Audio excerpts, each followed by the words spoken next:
Ba'zan bitta inson bir og'iz gap hayotingizdagi butun qarashlaringizni o'zgartirib yuborishi mumkin ekan. Men uchun ana shunday inson dublyaj rejissyori Mukambar opa Rahimova bo'ldilar. Jahongir Qosimov suratga olgan Ibrat filmida bosh qahramonga ovoz berish jarayoni edi. Til orqali dunyo madaniyati, ilmu fani, san'ati va ma'rifati Turkistonga olib kirilmog'i darkor. Aynan mana shuning uchun nayinki rus o'zga tillarda o'rganilsin.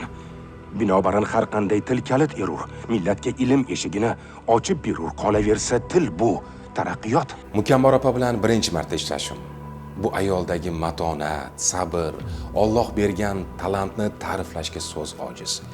Ish jarayonida ulardan shunchaki dublyajga oid bilimlarni emas, balki hayotiy o'gitlarni oldim.